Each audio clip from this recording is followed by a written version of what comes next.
लेकिन सत्य का मार्ग नहीं होता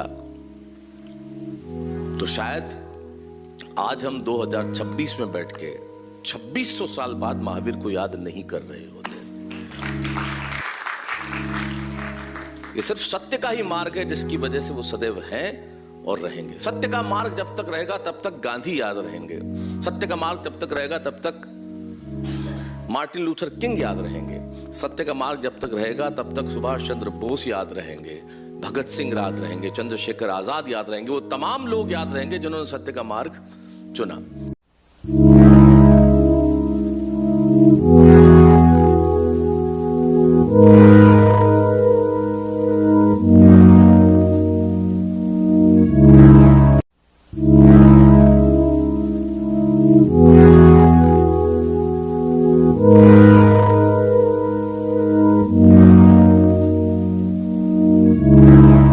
सादर नमस्कार, सादर जय जिनेंद्र। क्षमा न्यूज चैनल कहीं भी कभी भी सही और सकारात्मक समाचारों के लिए देखना और सुनना न भूलें। साथ में आपसे विनम्र निवेदन है कि यदि आपने इस चैनल को सब्सक्राइब नहीं किया है तो कृपया अवश्य कीजिए और शेयर और लाइक करना ना भूलें। अत्यंत महत्वपूर्ण बात मेरे और आप सबके जीवन के लिए करना चाहता हूँ। 2 मिनट का विराम लेता हूँ। पुस्तक का विमोचन होने के बाद हम आगे चलेंगे।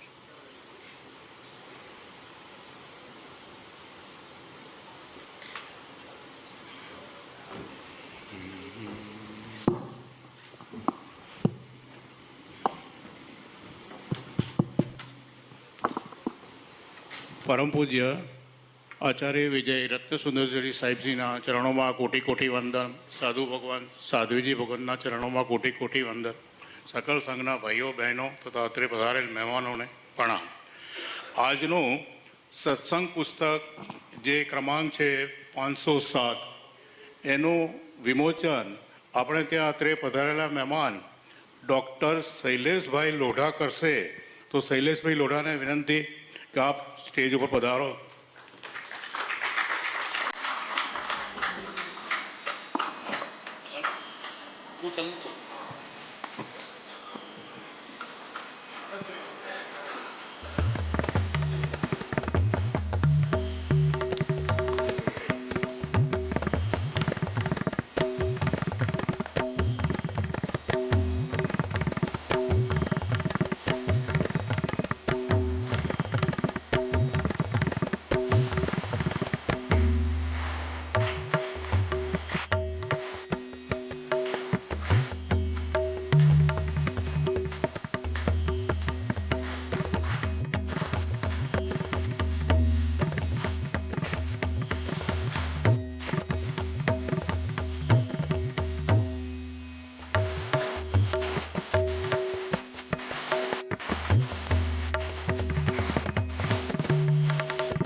अर्पण करे छे।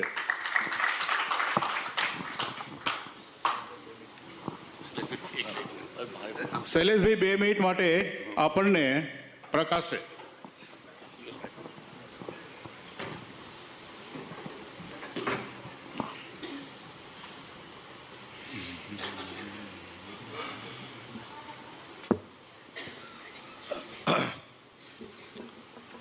आचार्य गुरुदेव के चरणों में वंदन। सभी साधु वृंद साध्वी वृंद को नमन करता हूँ, माँ शारदा को प्रणाम करता हूँ।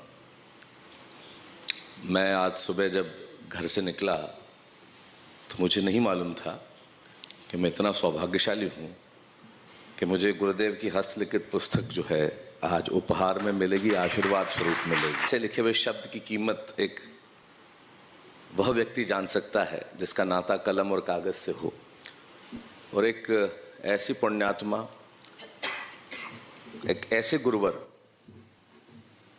जिनकी उपस्थिति मात्र से जीवन को अर्थ मिल जाता हो, अगर वो अपने हाथ से लिखा हुआ कुछ सौंपे तो इससे बेहतर क्या हो सकता है।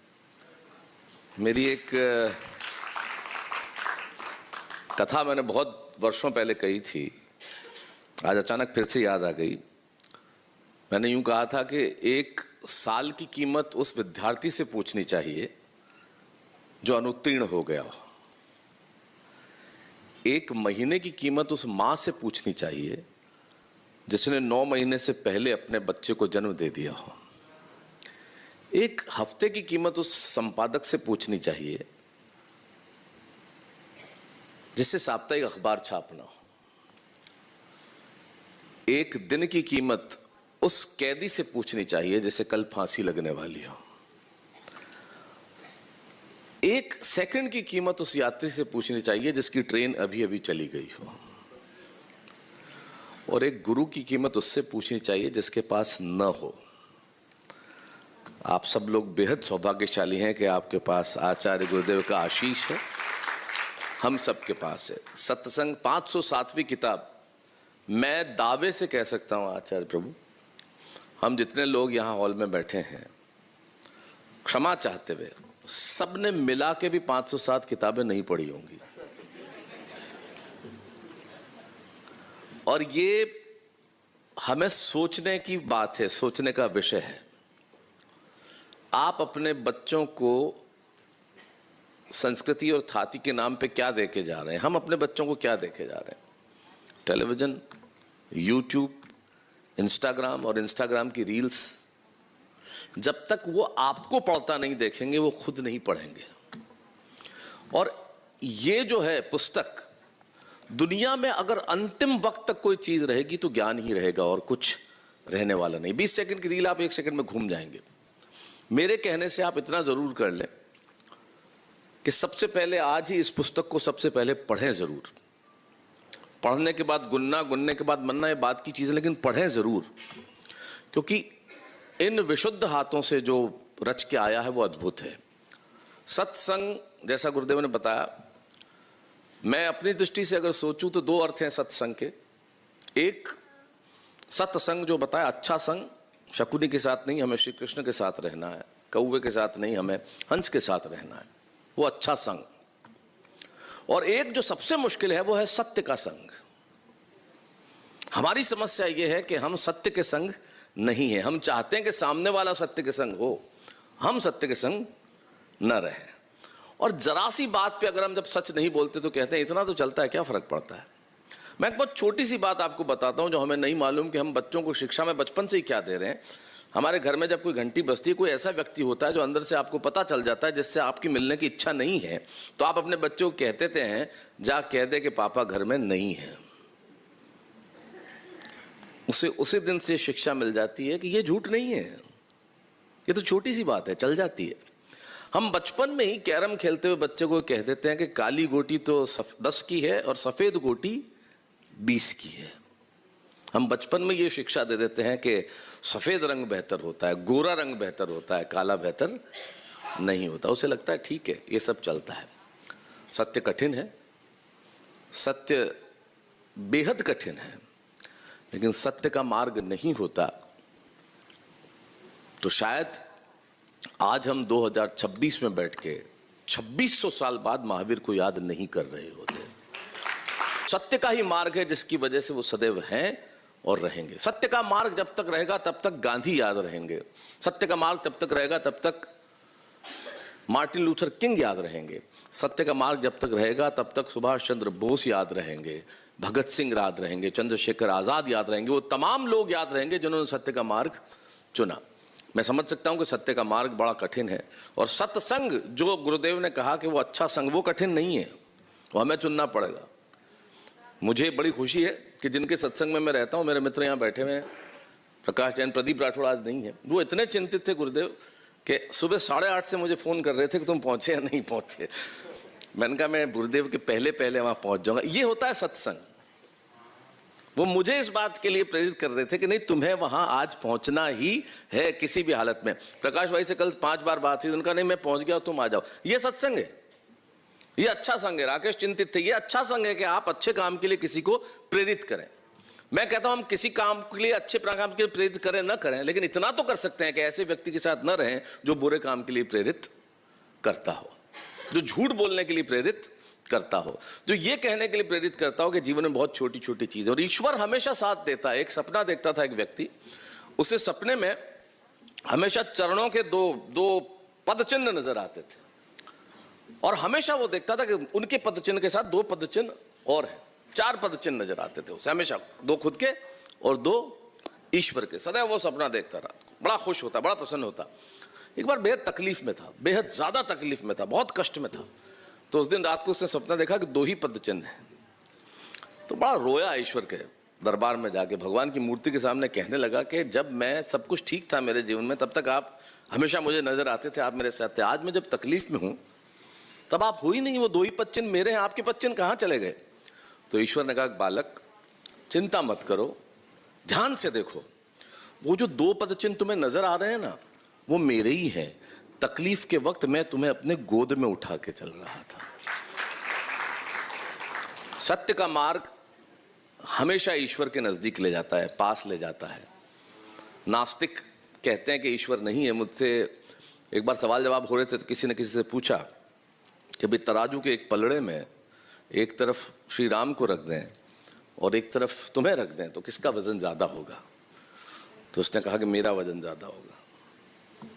बोले इतना अहंकार, इतना दंभ, ईश्वर के वजन से ज्यादा तुम्हारा वजन? बोले नहीं, मेरा ही वजन ज्यादा होगा, क्योंकि तराजू के एक पलड़े में एक तरफ श्री राम है और दूसरे पलड़े में मैं और मेरे भीतर बसे हुए श्री राम है। तो जो भीतर बसा हुआ ईश्वर है वो सिर्फ सत्संग से ही प्राप्त हो सकता है, सच्चे मार्ग से ही प्राप्त हो सकता है। आज आपने मुझे यहाँ पे आमंत्रित किया, मैं उसके लिए बहुत बहुत आभार प्रकट करता हूँ। बहुत बहुत धन्यवाद।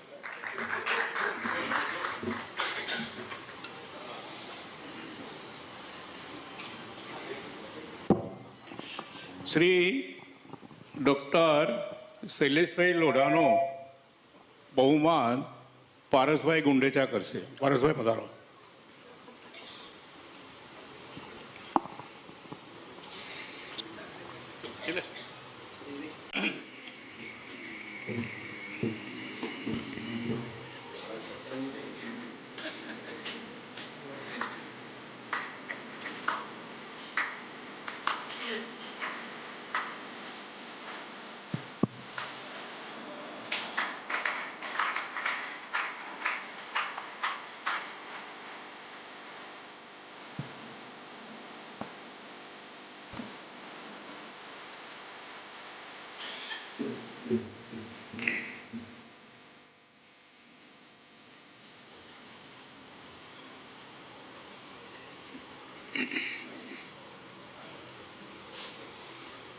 हमारे जीवन में हम किसको आगे रखेंगे, बात बहुत अच्छी बताई।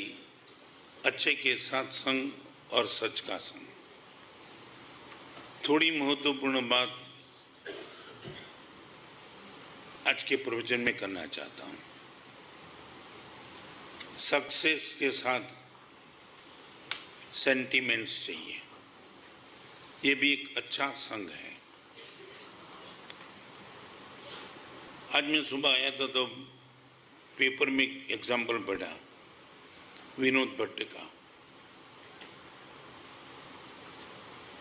ऑथर थे, बहुत अच्छा लिखते थे, और सूरत में आपका प्रोग्राम था। एक लड़का विनोद भट्ट के पास पहुंच गया और अपने साथ टेप रिकॉर्ड रख के बैठा था, और विनोद भट्ट को कहा कि आप 4-5 सेंटेंस को अच्छा बोलो, मैं टेप कर सकता हूँ। विनोद भट्ट ने पूछा क्यों? मेरी पत्नी बीमार है पैरालिसिस है, वो खड़ी नहीं हो सकती है और आपकी वो फैन है, आपको सुनने के लिए लालायित रहती है। आपके 4-5 शब्द 4-5 कोटेशन मिल जाए, मैं इनको सुना दूंगा, वो खड़ी नहीं हो सकती है और शायद जिंदगी में कभी खड़ी हो सके ऐसी संभावना भी तो नहीं है। और विनोद पटनेका कहाँ है? घर पे ही। और विनोद पटनेका की एक काम करो, मेरा प्रोग्राम निश्चित तौर से तय हो चुका है, मगर इससे भी ज़्यादा महत्वपूर्ण बात ये है, मैं 5 कोटेशन नहीं बोलता हूँ, मैं आपके पास खुद आता हूँ, आपकी धर्मपत्नी के पास, वहाँ मैं सुना देता हूँ। I would like to ask you, मैं आपको पूछना चाहता हूँ, सक्सेस चाहिए कि इसकी सेंटीमेंट चाहिए? सफलता का विरोध नहीं है, संवेदन का क्या? कदम कदम के एक बात बताना चाहता हूँ, मशीन के पास सक्सेस होता है, सेंटीमेंट्स नहीं होता है। पूरी जिंदगी भर हमारा हमारी संगत मशीन के साथ हो गई करीबन। अमीर लोगों के घर में तो ये स्थिति आ चुकी है, एक कमरे दूसरे कमरे में लोग बैठे, वो भी रूबरू बात नहीं करते। क्षमा न्यूज चैनल देखने के लिए आपको बहुत बहुत धन्यवाद। सादर प्रणाम। सादर जय जिनेंद्र।